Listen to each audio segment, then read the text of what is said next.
Good afternoon. Welcome to the Midday Mull for Friday, the 1st of October.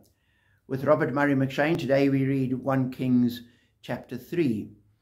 And I was struck by verse 3. We're told, Solomon showed his love for the Lord by walking according to the statutes of his father David, except that he offered sacrifices and burned incense on the high places.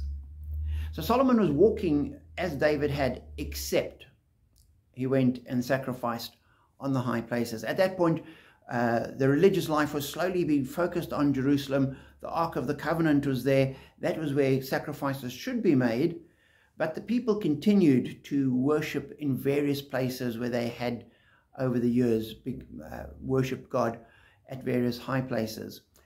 And Solomon went to one of those. So it appears from this that this wasn't ideal, that Solomon should probably not have gone there. He would have been better to have worshipped in Jerusalem at the ark.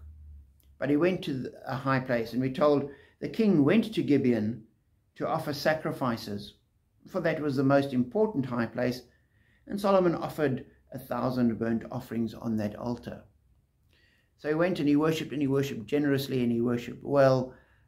Not ideally, but it was there that God appeared to him in a dream and offered to give him whatever he wanted. And Solomon asked for wisdom, which pleased God, so God gave him wisdom and said, I will give you, in addition to that, I'll give you wealth and long life, and keep your enemies at bay, etc. And it struck me that it was where Solomon was worshipping God with the right intention, even if it wasn't in completely the right way, God met him.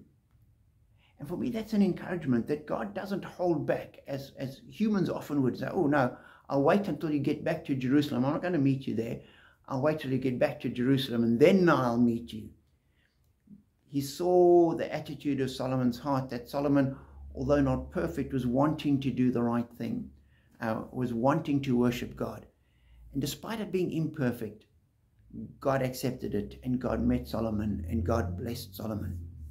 And we need to remember that we often don't get things completely right. And sometimes we think we're doing right, and with hindsight we realize we were wrong.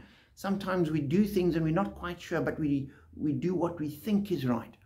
And as long as we're being guided by the scriptures, and our heart is set on obedience, even if we don't get things completely right, even if we sometimes make mistakes, even if we sometimes misunderstand and end up barking up the wrong tree and worshipping on the wrong high place, God doesn't hold that against us.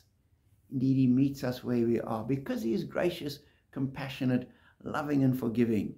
And he meets us and engages with us generously.